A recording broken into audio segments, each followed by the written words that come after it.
नमस्कार साथियों, मैं एस यादव किलोल और हम समस्या समाधान की इस श्रृंखला के अंदर आज सामाजिक विज्ञान के शिक्षा शास्त्र से संबंधित जो हमारी टेस्ट सीरीज में आयोजित जितने भी समस्यात्मक क्वेश्चन थे उन प्रश्नों का देखिए हम डिजिटल प्लेटफॉर्म के ऊपर सॉल्यूशन करेंगे।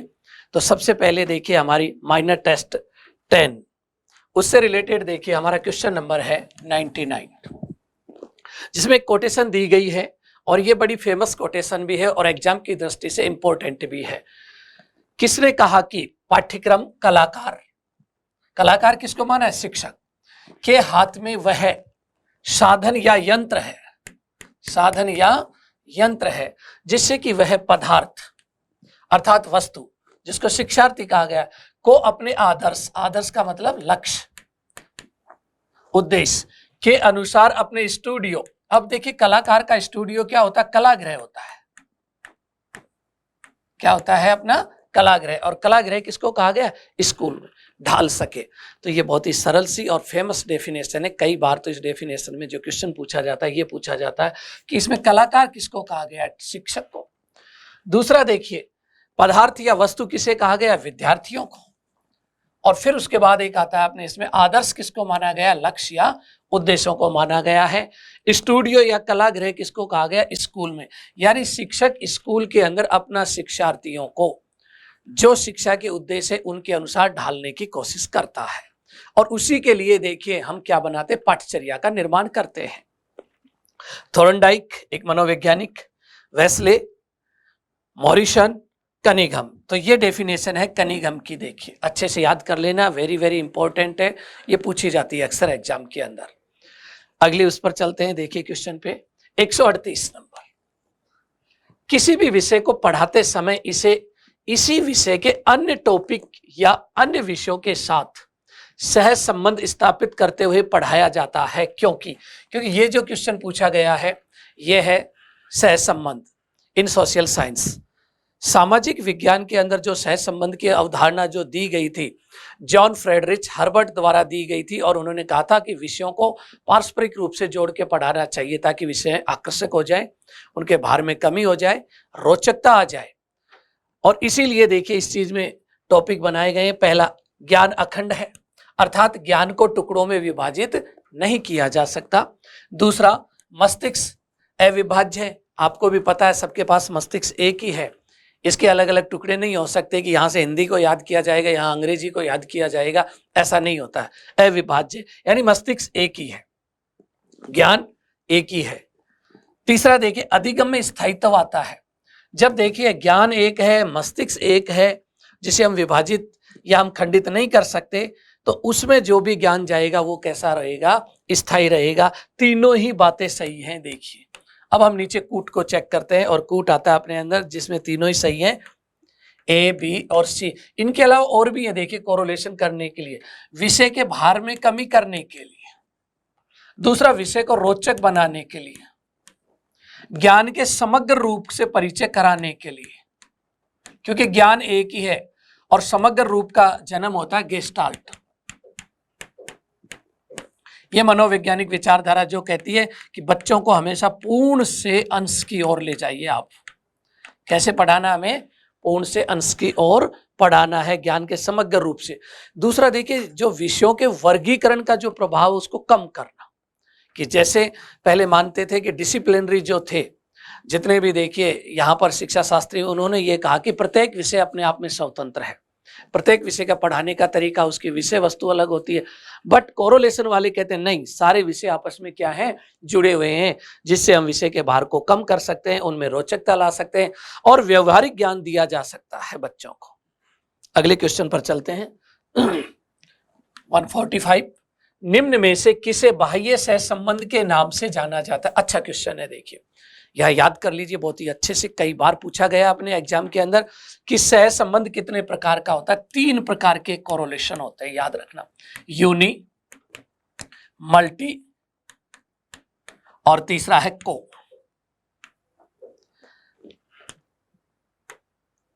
इस प्रकार से देखिए यूनिक का अर्थ होता है एकिक,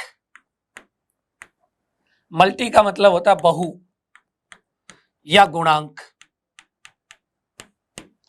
और को का मतलब होता है सम, कई बार सह भी कह देते हैं। अच्छे से याद रखना, 3 प्रकार का कोरोलेशन।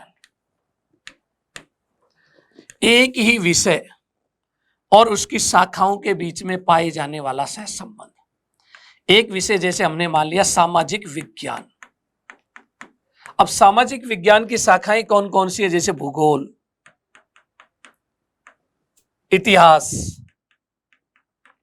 राजनीति विज्ञान, ये क्या है? सामाजिक विज्ञान की शाखाएं हैं।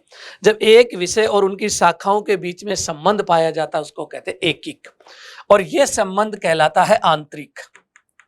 आंतरिक क्यों कहते हैं? क्योंकि ये आंतरिक इसलिए कहते हैं, एक ही विषय के आंतरिक भागों में संबंध है। ये एक ही विषय के आंतरिक भागों में, इसको हम शीर्षात्मक भी कहते हैं,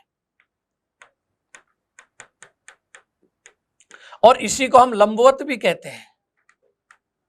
लंबवत देखिए वर्टिकल। दूसरी चीज को और से मल्टी, मल्टी का मतलब एक से अधिक विषयों के बीच में पाए जाने वाले। एक ही कक्षा के विभिन्न विषय, जैसे कक्षा 6 के विषय भाषा, गणित, विज्ञान, इन विषयों के बीच में जो संबंध पाया जाता है सामाजिक से, वो कैसा होता है? मल्टी या गुणांक होता है। और ये बाह्य रूप से जुड़े होते हैं, आंतरिक रूप से जुड़े हुए नहीं होते। और सारे विषय बराबर हैं, इसलिए क्षैतिज। कैसा सहसंबंध हो गया? क्षैतिज। और बाह्य सहसंबंध, बाह्य प्रकार का सहसंबंध, क्योंकि एक ही कक्षा के विभिन्न विषयों के बीच में पाए जाने वाला कोरोलेशन क्या कहलाएगा? मल्टी कोरोलेशन कहलाएगा। एक ही विषय और उनकी शाखाओं के बीच में पाए जाना वर्टिकल, और हम उसको क्या कहते हैं? इंटरनल कोरोलेशन कहते हैं। तीसरा देखिए, एक और होता है, एक ही विषय और उसके 2 पाठ या 2 टॉपिकों के बीच में पाए जाने वाला सहसंबंध, जैसे ज्वालामुखी और भूकंप। जहां जहां ज्वालामुखी वहां वहां भूकंप, जहां जहां भूकंप वहां वहां ज्वालामुखी। कुछ अपवाद हो सकते हैं, लेकिन दोनों चैप्टर में क्या है? कोरोलेशन। इसलिए देखिए, एक ही विषय के 2 टॉपिकों के बीच में पाए जाने वाला सहसंबंध, या हम कहते हैं जैसे भूगोल और इतिहास 2 विषय हैं, इनका कोई टॉपिक ले लें और उन टॉपिकों के बीच में हम कोरोलेट कर दें। तो इस प्रकार से देखिए, यहां पर जो पूछा गया बाह्य सहसंबंध, बाह्य कौन सा होगा? मल्टी। तो यहां एकिक, उसके बाद बहु मल्टी, और ये समपार्श्वीय परस्पर सहसंबंध, और ये द्विपार्श्वीय कोई होता ही नहीं है। तो इसका आंसर कौन सा हो जाएगा? ये देखिए। अगला एक और देखिए, माइनर टेस्ट 11, क्वेश्चन नंबर 99। निम्नलिखित में से कौन सी सबसे प्रभावी शिक्षण अधिगम सामग्री है? किसकी प्रभावशीलता ज्यादा है? तो यहां कुछ सामग्रियां दिखाई गई हैं, देखिए। और ये जो सामग्री है, इनकी प्रभावशीलता को प्रदर्शित करने के लिए एडगर डेल महोदय द्वारा क्या दिया गया? कॉन ऑफ एक्सपीरियंस दिया गया था। और कॉन ऑफ एक्सपीरियंस देखिए जो दिया गया था, इसमें कौन के माध्यम से सामग्रियों को रखा गया और उनकी प्रभावशीलता को इस पर क्या किया गया? प्रदर्शित किया गया था। जैसे जैसे यहां ऊपर से नीचे की ओर आते, प्रभावशीलता बढ़ती जाती है, और जैसे जैसे हम आधार से शीर्ष की ओर जाते, प्रभावशीलता घटती जाती है। तो देखिए, इनको यदि हम रखते हैं सिमुलेशन, सिमुलेशन आता है, कंट्रोवाइड प्रकार की सामग्री होती है। कंट्रोवाइड का मतलब होता है कृत्रिम नियोजित, जिसे हमने डिजाइन किया हो। एक होती है नेचुरल डायरेक्ट। तो सबसे पहले तो आती है प्रत्यक्ष सामग्री जो डायरेक्ट होती है, दूसरे नंबर पर आती है कंट्रोवाइड, और कंट्रोवाइड में देखिए हमारा है सिमुलेशन। फिर उसके बाद आता है रोल प्ले, और फिर उसके बाद देखिए विज्ञान के प्रयोग करके दिखाना। ये कैसी सामग्री है? प्रत्यक्ष। विज्ञान के प्रयोग करके दिखाना, तो ये देखिए टीचर प्रदर्शनी, प्रदर्शन, और शैक्षिक भ्रमण, शैक्षिक भ्रमण। देखिए इस तरीके से हम सामग्रियों को रखते हैं। तो सबसे नीचे कौन सी आती है? सिमुलेशन। कंट्रोवाइड है ये। कैसी सामग्री है ये? कंट्रोवाइड, कृत्रिम आयोजित सामग्री। सिमुलेशन का मतलब क्या होता है? देखो, आपको कार सीखना है, तो कार आपको रियल में नहीं दी जाएगी। आपको कार का एक केबिन दिया जाएगा, कंप्यूटराइज बना हुआ, और उसके अंदर सारे पार्ट्स होंगे, देखिए। और उन सारे पार्ट्स के अनुसार आपको देखिए वहां पर एक कृत्रिम रूप से गाड़ी को चलाना है, और सामने स्क्रीन पे दिखाई देगा आपकी गाड़ी जो चल रही है। वहां आपको कुछ अभ्यास करवाया जाता है, ये कहलाता है सिमुलेशन, और फिर रियल पे आते हैं। तो यहां कृत्रिम अभ्यास, तो इसका कौन सा हो जाएगा, सिमुलेशन। अगले नंबर पर चलते, देखिए 111 नंबर क्वेश्चन, निम्नलिखित में से मस्तिष्क उद्वेलन, ये एक देखिए विधि है जिसको हम कहते हैं ब्रेन स्टॉर्मिंग। ब्रेन स्टॉर्मिंग, मानस मंथन भी कहते हैं, मस्तिष्क उद्वेलन भी कहते हैं इसको, और इसी को देखिए मस्तिष्क विप्लव भी कहते हैं, विचारों का तूफान भी कहते हैं, विचारों का झंझावत भी कहते हैं, क्योंकि स्ट्रोम का मतलब तूफान है। ये एक ऐसी विधि है जो बच्चे को झकझोर देती है, बच्चे को नई चीज को सोचने के लिए मजबूर करती है, और सामूहिक रूप से गतिविधियां करवाई जाती है, जैसे वाद विवाद, चर्चा वगैरह, और फिर बच्चे के माइंड में देखिए बहुत सारी नई नई विचारों की उत्पत्ति। और इस विधि का मूल उद्देश्य यही था, नए विचारों की उत्पत्ति करना, मौलिक देखिए विचारों का सृजन करना। और टीचर श्यामपट्ट कार्य करता रहता है, जो जो विचार बच्चों के आते हैं उनको टीचर लिखता रहता है श्यामपट्ट के ऊपर। तो एक ऐसी विधि है, और इस विधि के देखिए जो सोपान बताए थे 1987 में विल्सन ने बताए थे। 1987 में विल्सन द्वारा कितने बताए गए, 8 सोपान बताए गए थे। सबसे ज्यादा इंपॉर्टेंट देखिए दूसरा और छठा सोपान है इसका, वेरी वेरी इंपॉर्टेंट। तो देखिए सकेंद्रित कथन का चयन करना, समस्या को परिभाषित करना, मस्तिष्क विप्लव, ये छठा सोपान है भाई। हिमभंजक ये दूसरे नंबर का सोपान है। इसलिए देखिए अब आता है हिमभंजक क्या होता है, जिसको इंग्लिश में कहा आइस ब्रेकर। ये शिक्षण विधि में कहां से आया, इस विधि का जो प्रतिपादन किया था एक अमेरिकन देखिए विज्ञापन कंपनी में काम करने वाले मैनेजर थे, जिनका नाम था एलेक्स फैंकनी ऑर्सबॉर्न, उनके द्वारा देखिए ये विधि दी गई थी। अब देखिए विल्सन ने इसके सोपान दे दिए।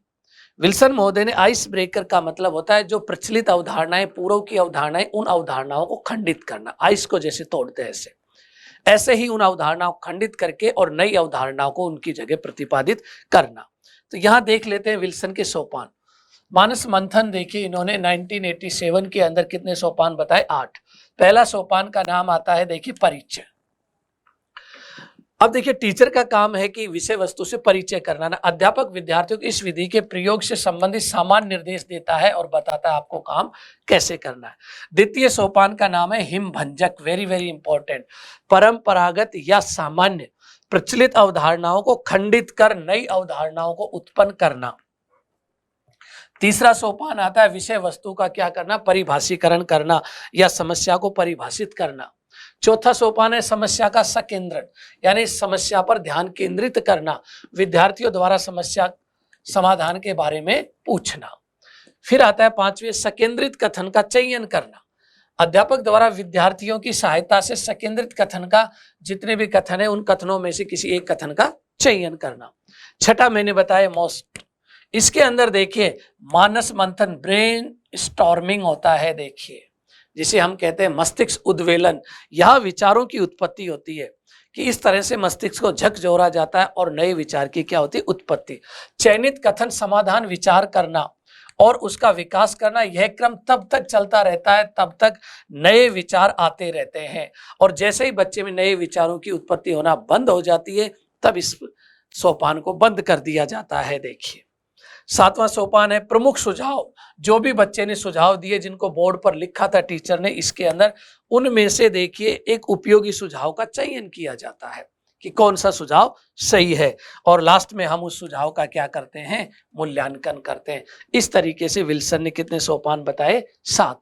एक अच्छा बेहतरीन क्वेश्चन देखिए, परिवहन, उद्योग धंधे, जनसंख्या, खनिज। अब आप देखेंगे ये सारे मानचित्र अलग है।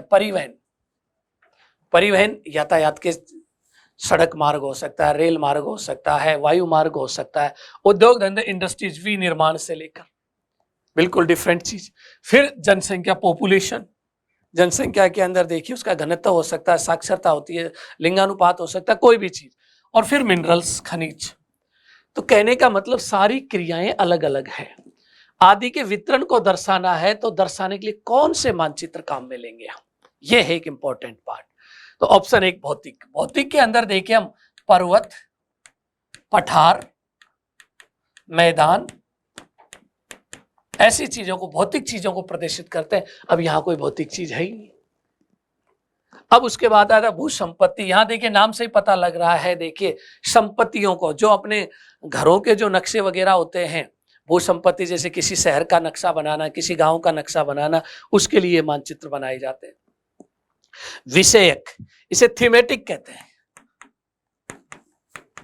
थीमेटिक मैप्स भी कहते हैं। और ये जो बनाए जाते हैं किसी भी उद्देश्य को ध्यान में रखकर बनाए जाते हैं, उद्देश्य के अनुसार। अगर हमें आर्थिक क्रियाओं को प्रदर्शित करना है तो आर्थिक उद्देश्य हो गया, सामाजिक चीजों को प्रदर्शित करता है सामाजिक उद्देश्य। तो यहाँ अलग अलग उद्देश्य हैं। हमें परिवहन को प्रदर्शित करना है तो हमें उद्योग धंधों को दिखाना है, तो हमें जनसंख्या को दिखाना है, हमें खनिज को दिखाना है, तो इसका सही आंसर कौन सा हो जाएगा?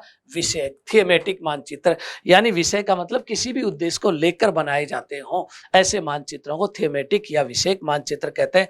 और ये राजनीतिक, इसमें राजनीतिक सीमाओं को दिखाया जाता है।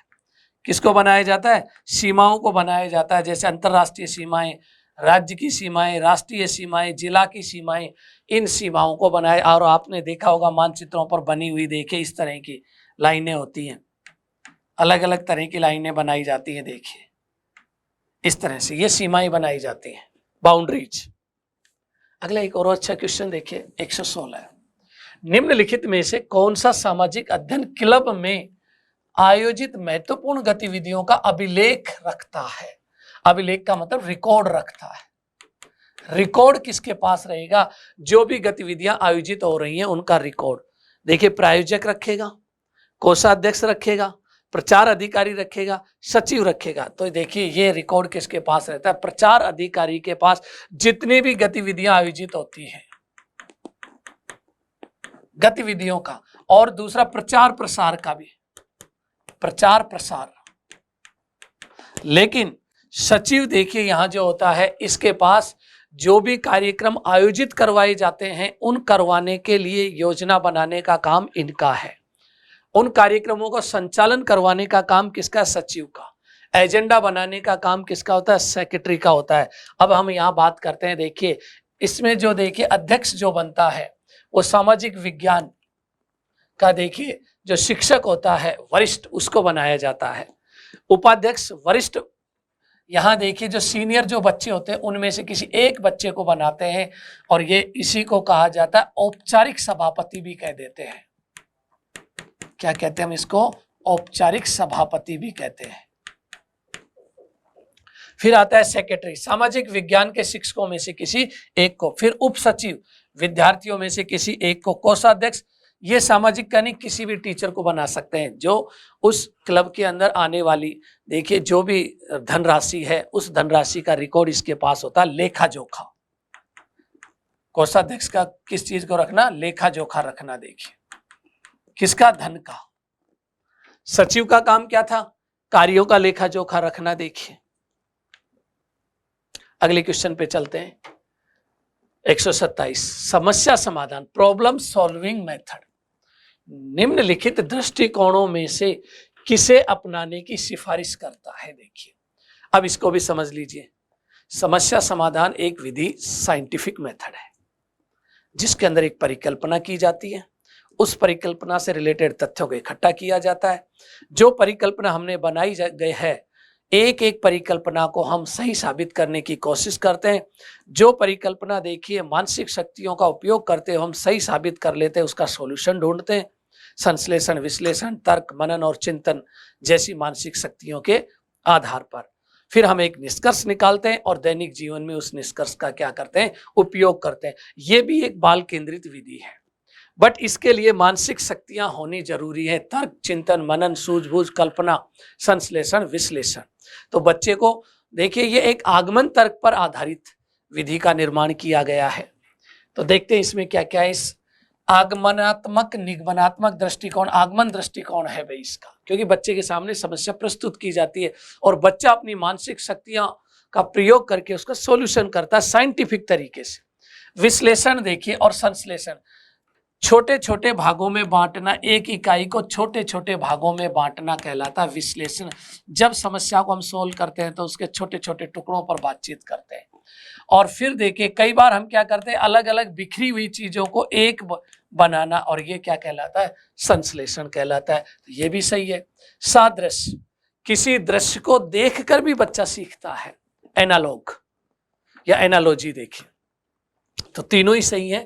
तो इसका ऑप्शन कौन सा हो जाएगा, 4। 128 पर चलते हैं। देखिए, प्रोजेक्ट विधि, शानदार विधि और अच्छी विधि में एक शिक्षक की भूमिका होती है। अगर एक ही वर्ड में पूछा जाए तो आप इसको लिख के आना, फैसिलिटेटर।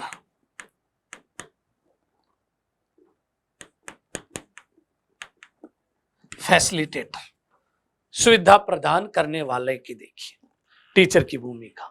अब देखिए, एक आता है ज्ञान प्रदाता। नहीं, टीचर ज्ञान प्रदाता नहीं होता है, बच्चा स्वयं करके सीखता है। लर्निंग बाय डूइंग, बालक कैसे सीखता है, लर्निंग बाय डूइंग से सीखता है। देखिए, दूसरा मार्गदर्शक, हाँ टीचर होता है, मार्ग गाइड करता है। मार्गदर्शक का मतलब गाइड, परामर्श देने वाला, ये भी होता है। इसके अलावा देखिए, कोऑपरेट करने वाला, सहयोगी भी होता है। ये तीनों चीजें सही है। तो देखते हैं कौन सा ऑप्शन है। ए सही नहीं है, ज्ञान नहीं देता है। बी सी डी, दूसरा वाला ऑप्शन सही है। बट एक वर्ड में पूछे तो आपको ये करके आना है, फैसिलिटेटर।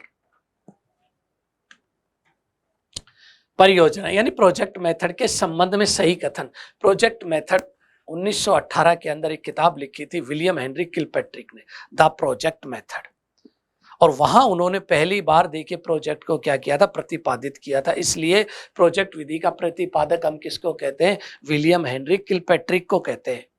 उन्होंने 4 सोपान बताए और 4 ही प्रोजेक्ट के प्रकार बताए थे।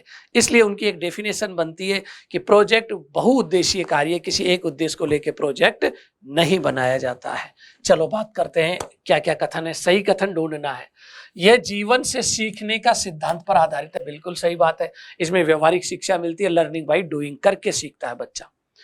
अवलोकन, देखकर सीखता है, देखकर नहीं सीखता, करके सीखता है, इसलिए देखकर नहीं सीखता। तीसरा, परियोजना कार्य विद्यार्थियों द्वारा वास्तविक परिस्थितियों में किया जाता है, रियल, क्योंकि प्रोजेक्ट का अर्थ अगर हमें याद है तो हम इसका आंसर दे सकते। प्रोजेक्ट का मतलब किसी कार्य के या किसी लक्ष्य को प्राप्त करने की योजना बनाना और उस योजना के अनुसार कार्य करना वास्तविक धरातल पर।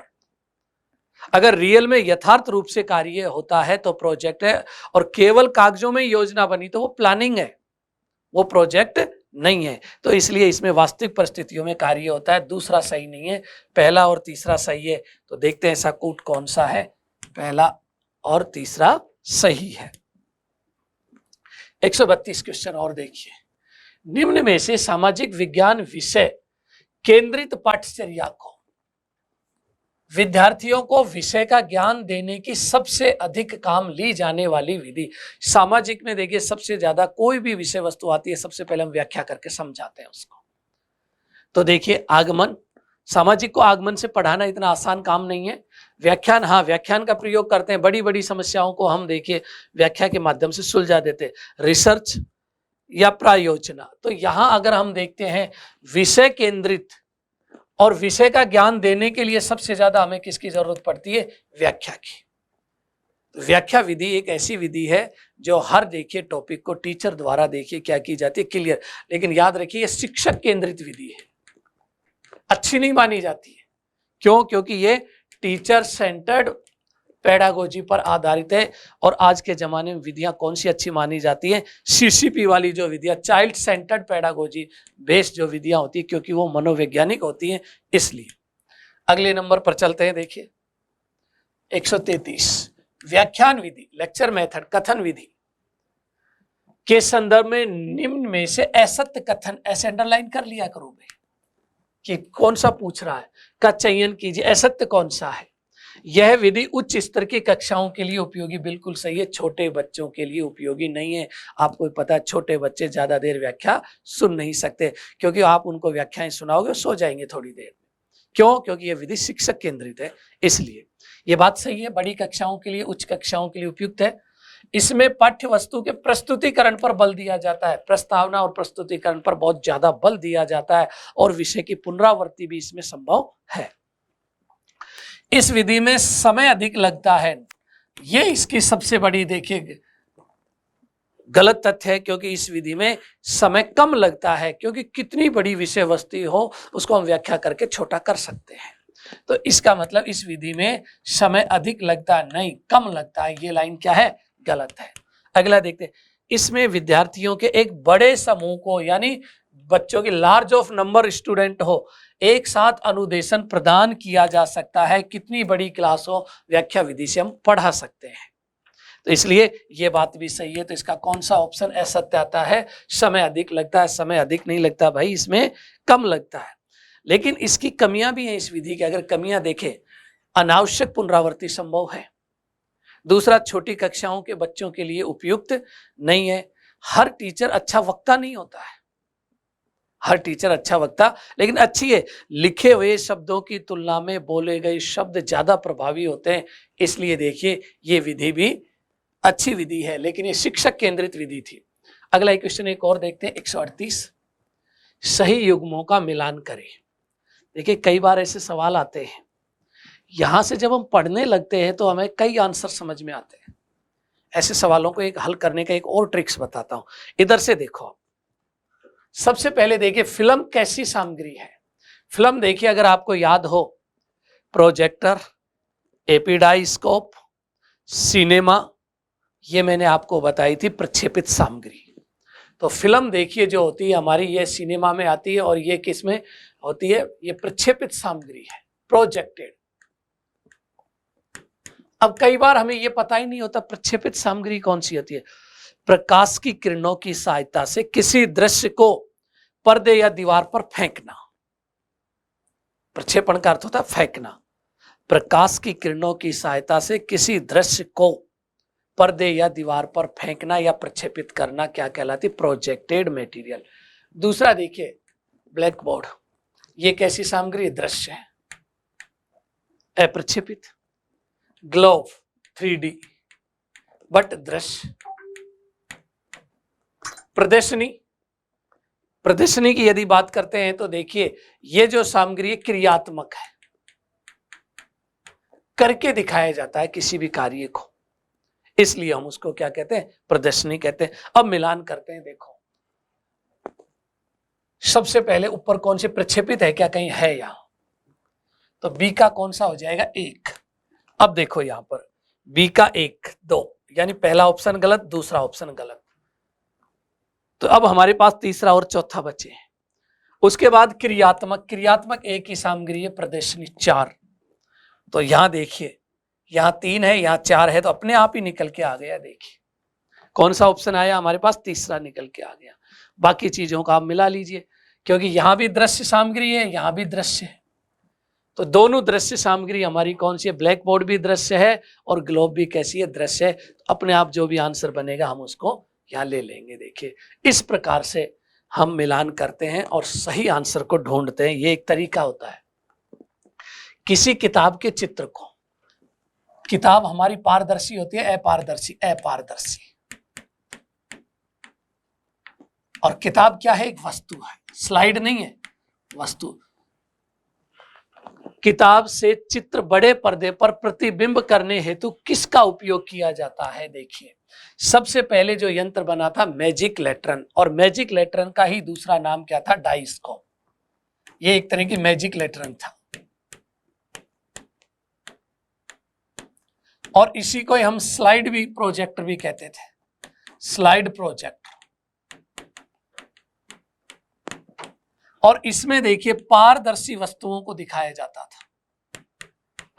किसको दिखाया जाता था?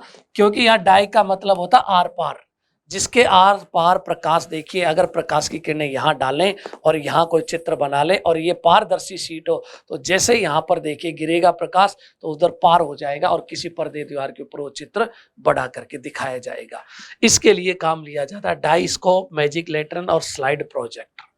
फिर आता है एपी स्कोप। याद रखना, एपी का स्कोप, यहां पर जो यंत्र बनाया गया था, इस यंत्र को देखिए हम ओपेक प्रोजेक्टर भी कहते हैं, ओपेक प्रोजेक्टर।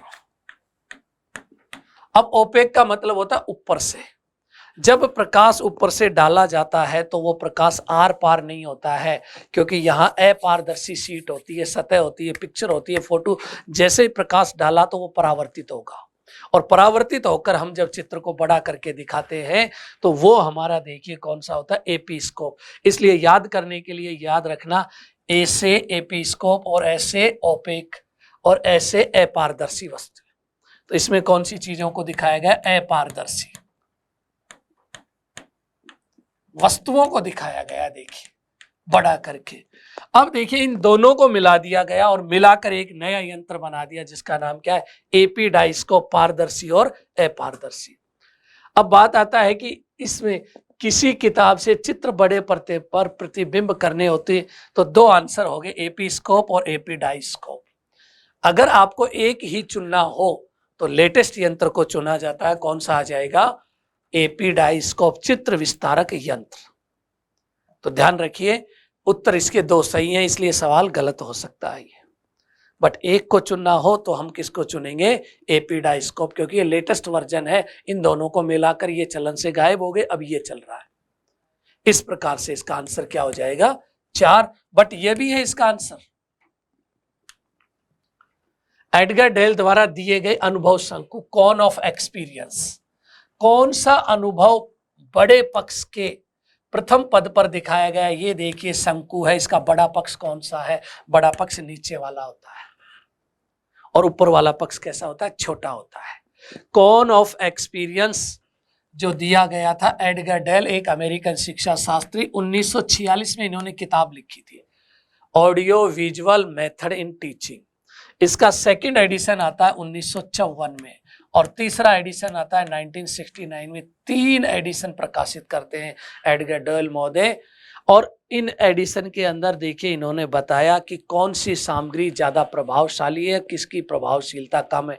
यहाँ जो सामग्री होगी इसकी प्रभावशीलता कम, यहाँ जो होगी इसकी प्रभावशीलता ज्यादा होगी। जैसे जैसे इसके आधार से शीर्ष की ओर जाते प्रभावशीलता घटती जाएगी, जैसे जैसे शीर्ष से और नीचे आधार की ओर आते हैं तो इसकी प्रभावशीलता बढ़ती जाएगी, क्योंकि आधार में मूर्त वस्तुओं को दिखाया गया, प्रत्यक्ष वस्तुओं को दिखाया गया है, और ऊपर कौन सी होती है, अमूर्त चीजें होती है जिसकी कोई मूर्त नहीं होती है। तो हमें बच्चों को कैसे पढ़ाना चाहिए, मूर्त से अमूर्त की ओर, पहले वो चीजें जिसकी प्रभावशीलता ज्यादा हो। तो इन्होंने देखिए एडगर डेल महोदय ने कौन ऑफ एक्सपीरियंस में श्रव्य दृश्य सामग्रियों की सापेक्ष प्रभावशीलता को बताया है, और इन्होंने 11 सामग्री ली और उसके आधार पर उन्होंने शंकु बनाया और ये बताया किसकी प्रभावशीलता ज्यादा और किसकी कम है। तो अब आप देखिए इसमें 4 सामग्रियां दर्शाई गई हैं और चारों में से देखिए किसकी प्रभावशीलता जो आधार पर होगी, और आधार पर होती है प्रत्यक्ष सामग्री, प्रत्यक्ष और वास्तविक।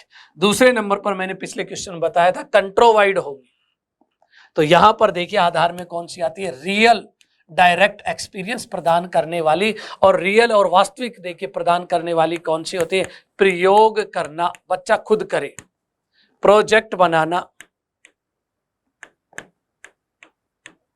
बच्चा खुद बनाए, देखिए सर्वे करना, बच्चा खुद सर्वे करे, तो वो क्या कहलाएगा, वास्तविक प्रत्यक्ष अनुभव देखिए सामग्री कहलाएगी। अब मैं आपको यहाँ पर एडगर डेल के इसके जो कौन ऑफ एक्सपीरियंस था उसके बारे में देखिए बताता हूँ। 11 सामग्रियां रखी, सबसे नीचे वास्तविक सामग्री रखी, 3 चीजें थी, प्रयोग करना बच्चे द्वारा, प्रोजेक्ट बनाना और सर्वे। दूसरे नंबर पर देखिए उसका कृत्रिम रूप, जैसे ग्लोब क्या है, कृत्रिम रूप है, सिमुलेशन जो कृत्रिम रूप है, जो वास्तविक चीजें हम क्लास में नहीं ला सकते उसका कृत्रिम रूप लेके आते हैं। अगले नंबर पर ड्रामा, अभिनय, रोल प्ले करके दिखाना, अभिनय करना। फिर उसके बाद प्रदर्शन, किसी चीज का प्रदर्शन टीचर करके दिखाए, बच्चा देखे और सुने। भ्रमण, बच्चों को घुमाने ले जाएं, यहाँ भी प्रत्यक्ष अनुभव प्राप्त करेंगे बच्चे। प्रदर्शनी, प्रदर्शनी के अंदर बच्चे देखिए देखते हैं और बातचीत करते हैं, संवाद। चलचित्र, सिनेमा। फिर उसके बाद स्थिर चित्र, कोई भी फोटोज वगैरह होती हैं। रेडियो, केवल सुनना। उसके बाद दृश्य, किसी दृश्य को प्रतीक के रूप में दिखाना, जैसे ट्रैफिक सिग्नल वगैरह होते हैं। और लास्ट आता है शब्द प्रतीक, तो याद रखना सबसे कम प्रभावशीलता किसकी है, शब्द प्रतीक की। और शब्द प्रतीक हमेशा कैसे होते हैं, मौखिक होते हैं। कैसे होते हैं, मौखिक। और यहाँ कौन सी है, वास्तविक प्रत्यक्ष अनुभव प्रदान कर। इस प्रकार से ये एडगर डेल का अनुभव शंकु बनाया गया। आधार से शीर्ष की ओर जाने पर प्रभावशीलता घटती है और शीर्ष से आधार की ओर आने पर प्रभावशीलता बढ़ती है, इसीलिए उन्होंने शंकु का प्रयोग किया था। माइनर 12वां टेस्ट देखिए, 96 क्वेश्चन। इकाई योजना के निम्नलिखित पदों को सही अनुक्रम में व्यवस्थित करें। अब बात करते हैं इकाई योजना। इकाई योजना के जन्म कौन थे, हेनरी सी मॉरिसन। हेनरी सी का मतलब क्लिंटन, मॉरिसन एक अमेरिकन शिक्षा शास्त्री। और इन्हों का देखिए जो ये मॉडल दिया गया था अंडरस्टैंडिंग लेवल का था।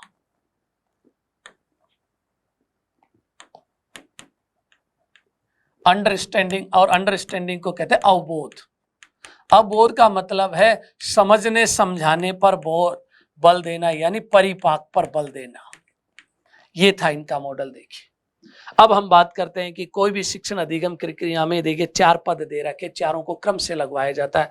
अधिगम क्रियाएं, परीक्षण प्रक्रियाएं, विशिष्टीकरण के साथ उद्देश्य, विषय वस्तु का विश्लेषण। देखिए इकाई योजना का अर्थ क्या है, एक जैसे अनुभवों को एक सूत्र में परोना या एक जैसी विषय वस्तु को एक जगह इकट्ठा करना। तो पहला काम होगा विषय वस्तु का विश्लेषण करना, देखना विषय वस्तु को कि कौन सी विषय वस्तु एक जगह इकट्ठी हो सकती है। तो पहला काम होगा विषय वस्तु का विश्लेषण। दूसरा, जैसे ही हमने विषय वस्तु को संकलन किया तो उसका किसका निर्धारण करेंगे, उद्देश्य का निर्धारण करेंगे। तीसरे नंबर पर देखिए हम बच्चों को पढ़ाएंगे, अधिगम क्रियाएं, शिक्षक की क्रिया और शिक्षार्थी क्रिया।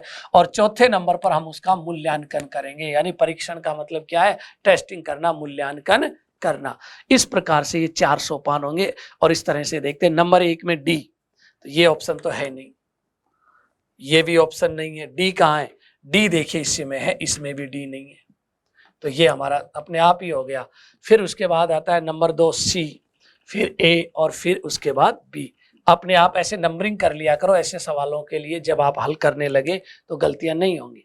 निम्नलिखित में से कौन सा सिद्धांत हर्बर्टियन पाठ योजना उपागम के प्रस्तुतिकरण प्रेजेंटेशन के पद से संबंधित नहीं है? तो पहले तो देखिए हर्बर्ट के जो पद है, पहला आता है पद जिसको हम कहते हैं तैयारी, प्रिपरेशन। और तैयारी को हम देखिए एक ये भी नाम दे देते हैं प्रस्तावना।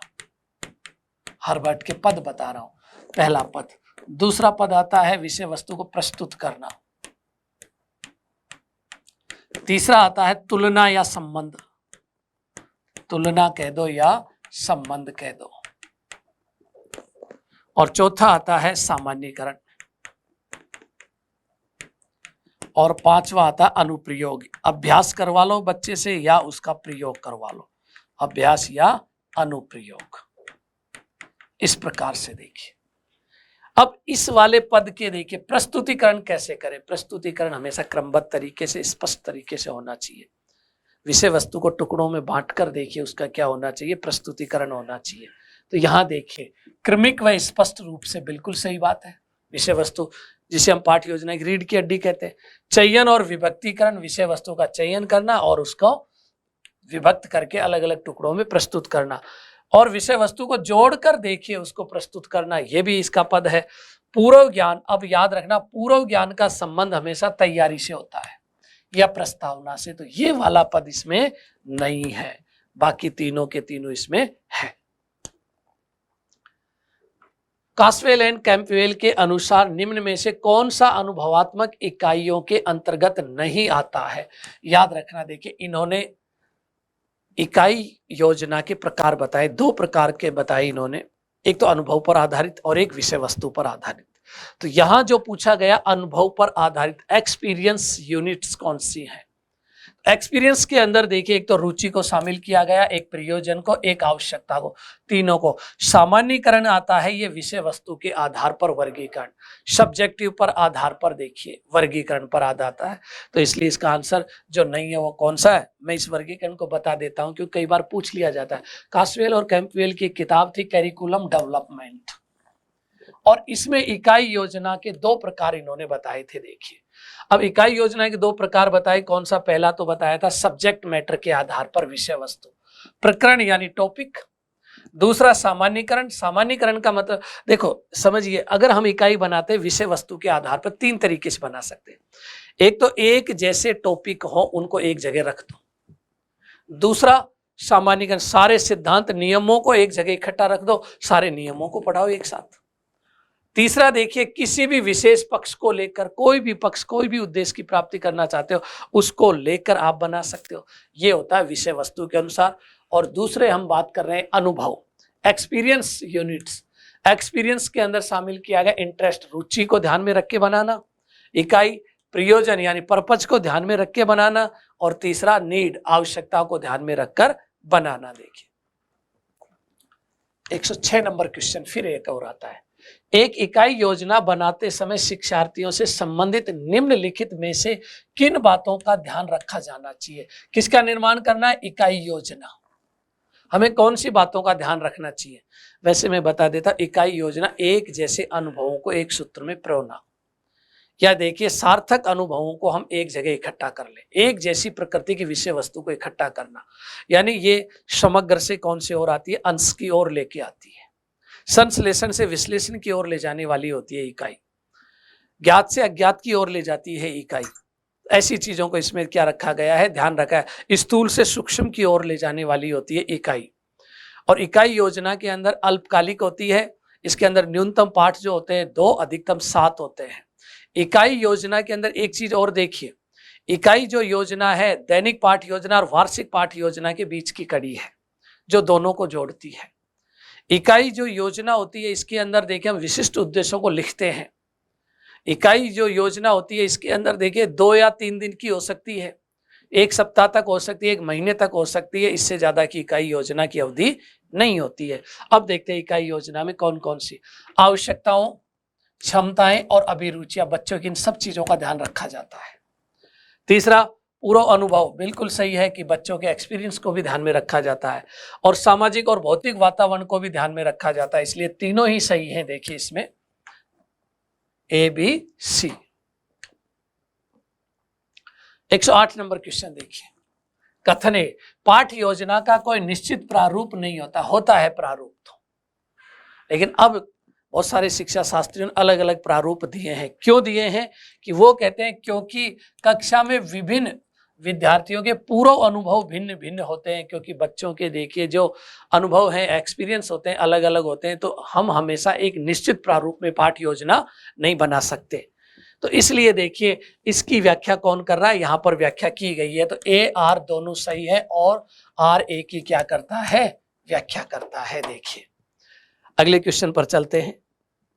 किसी सत्र के लिए उपलब्ध, किसकी बात कर रहा है? किसी सत्र के लिए उपलब्ध कार्य दिवस, वर्किंग डेज के अनुपात में पाठ्यक्रम में निर्धारित समस्त पाठ्य सामग्री, पाठ्यक्रियाएं और पाठ्य सहगामी गतिविधियों को सुचारू रूप से प्रदान करने के लिए कार्यक्रम निश्चित करना कहलाता है। इकाई योजना ये इकाई के लिए होती है।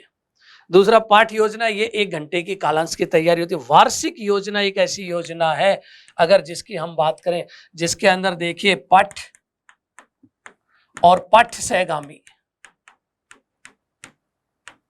दोनों चीजों को शामिल किया जाता है। वार्षिक योजना पूरे साल भर में विषय वस्तु को लेकर योजना और कौन कौन सी अदर एक्टिविटीज का आयोजन किया जाएगा, दोनों चीजों को शामिल किया जाता है। ये कार्य दिवस और शिक्षण घंटे दोनों के आधार पर तैयार होती है और ये सत्र शुरू होने से पहले तैयार होती है। सरकार द्वारा विभागीय द्वारा दिए गए निर्देशों के आधार पर तैयार की जाती है। एक दे रखा है सूक्ष्म पाठ्य योजना। सूक्ष्म पाठ्य योजना का मतलब है जो बीएड ट्रेनिंग जो होती है उसके अंदर माइक्रो टीचिंग आप बोलते हैं, उसी को हम क्या कहते हैं? सूक्ष्म पाठ्य योजना कहते हैं। एक बार में एक ही कौशल का अभ्यास कराया जाता है, 5 से 10 मिनट की योजना बनाई जाती है, उसको हम कहते हैं सूक्ष्म योजना। तो इसका आंसर हो जाएगा वार्षिक योजना। तो इस तरह से देखिए ये तो थे हमारे समस्या समाधान की कड़ी। सामाजिक विज्ञान में जितने भी जो आप लोगों द्वारा जो क्वेश्चंस दिए गए थे कि हमें इन क्वेश्चनों में समस्याएं हैं और उनका सॉल्यूशन कराया गया। अगले टॉपिक के साथ फिर मिलते हैं। धन्यवाद सभी को।